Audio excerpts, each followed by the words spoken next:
أحب الوفاء بشتى الصور، أحب الوفي الأمين الأغر، فأهل الوفاء حج زکات ایک اپنے اخلاق ٹھیک کر۔ اگر تم مسلمانوں والے اخلاق اپنا کے اس ملک میں رہو تو اسلام کی ہوائیں چل جائیں، لوگوں کے لیے خیر بنو۔ ایک صحابی نے کہا یا رسول اللہ میں چاہتا ہوں سب سے بہترین میں ہوں، تو آپ نے کیا کہا؟ تہجد پڑھ، روزے رکھ، نفل پڑھ، صدقے کر، خیرات کر، حج کر، عمرے کر۔ آپ نے فرمایا لوگوں کی خدمت کر، تو سب سے بہترین انسان۔ اچھے اخلاق۔ ایک نے کہا یا رسول اللہ میں چاہتا ہوں میرا ایمان کامل ہو جائے، مکمل ہو جائے، تو آپ نے فرمایا تو اپنے اخلاق اچھے کر، تیرا ایمان مکمل ہو جائے گا۔ تو بھائیو نماز روزے والے تو بہت سے مل جاتے ہیں، داڑھی پگڑی والے بھی بہت سے مل جاتے ہیں، اخلاق والے کوئی نہیں ملتے۔ معاف کرنے والوں سے دنیا خالی ہوگی، درگزر کرنے والوں سے دنیا خالی ہوگی۔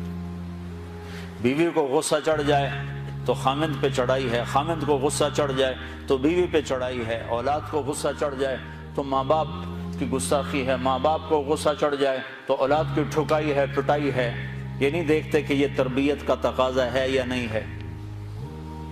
بھائی بھائی سے تمہارا کیا رونا رو۔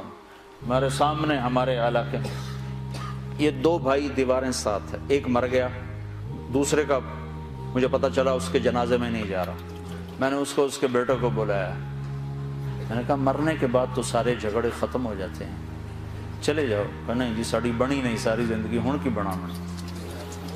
اور میں نے کہا اب تو وہ ختم ہو گیا ہے، جن باتوں پر تم لڑتے تھے وہ باتیں ختم ہو گئیں، اپنی ماں کا دودھ ہی یاد کر لو۔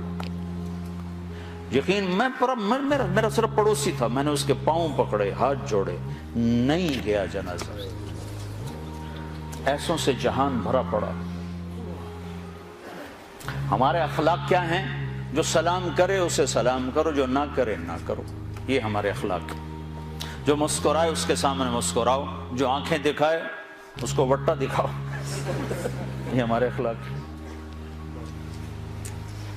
آپ نے ارشاد فرمایا ساری زندگی کے تہجد گزار اور سارے دن کے روزے دار سے آگے نکل جائے گا اچھے اخلاق والا۔ چونکہ یہ مارکیٹ میں سودا ہے نہیں۔ اور سارے اخلاق کا نچوڑ ایک چیز بتاتا ہوں، یہ زبان قابو میں رکھو، سارے اخلاق قابو میں آ جائیں گے۔ مظفر آباد کشمیر میں ہماری جماعت تھی تو وکلاء کا وفد آیا ملنے، میں نے آدھا پونا گھنٹہ بات کی تو پھر ایک وکیل صاحب کہنے لگے جی ایک نصیحت کر دیں، آپ کی بہت ساری نصیحتیں سنی ہیں، ایک نصیحت کر دیں۔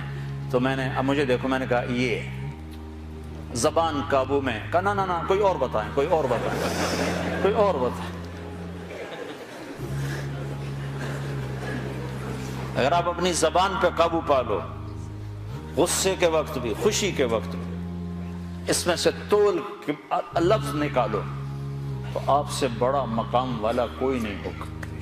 تہجد نماز روزوں سے کوئی آپ کو نہیں پکڑ سکتا، حج عمروں سے آپ نہیں پکڑے جاؤ گے۔ سعید انور اور محمد یوسف جب مسلمان ہوا تو یہ دونوں میرے پاس آئے تو کہنے لگے سارا زور لگ گیا کرکٹ پر، تو کوئی جنت کا شارٹ کٹ بتاؤ، زور ادھر لگ گیا۔ تو میں نے کہا اپنے اخلاق ٹھیک کر لو۔ اس پر تھوڑی سی بات کی، کہا نہیں یہ تو بہت مشکل کام ہے، تو بہت مشکل کام۔ میں نے شارٹ کٹ تو پھر یہی ہے، آپ کو جس روڈ پہ رش ہوتا ہے تو آپ گاڑی موڑ لیتے ہو کہ نہیں موڑ لیتے؟ اب وہ پہلے کو کمپیوٹر بھی بتا دیتا ہے ادھر نہ جاؤ، ادھر ٹریفک بلاک ہے، تو آپ خالی روڈ جب ہوتی ہے تو آپ گاڑی بھگاتے ہو، راستہ کھلا ہے بھگاؤ جتنی بھگا سکتے ہو۔ تو میں یہ مثال دیا کرتا ہوں کہ نماز کے روڈ پر بھی بہت لائن ہے، بڑی لمبی لائن لگی ہوئی ہے، روزے کا روڈ بھی بھرا ہوا ہے، حج کا روڈ بھی بھرا ہوا ہے، عمرے کا روڈ بھی بھرا ہوا ہے، علم کا روڈ بھی بھرا ہوا ہے، لکھنے پڑھنے کے روڈ بھی بھرے پڑے ہیں، اور درس قرآن درس حدیث کے روڈ بھی بھرے پڑے ہیں۔ اخلاق والا روڈ ہی خالی، بندہ ہی کوئی نہ کوئی مرد نہ کوئی عورت۔ تمہاری سزوکی بھی ہوگی تو مرسڈیز سے آگے نکلے گی۔ چونکہ وہ تو کھڑی ہوئی ہے تمہاری جا رہی ہے خدا کے سہارے چلی جا رہی ہے نہ ڈرائیور کو خوبی نہ انجن کا کمال ہمارے یہاں جو پرانی بسیں ہوتی نا اس کے پیچھے لکھا ہوتا ہے نہ انجن کی خوبی نہ ڈرائیور کا کمال بس خدا کے سہارے چلی جا رہی تو میرے رب کی قسم تم یہ مرد عورت اپنے اخلاق اچھے کر لو تمہیں پکڑ کوئی نہیں سکتا فبأي آلاء ربكما تكذبان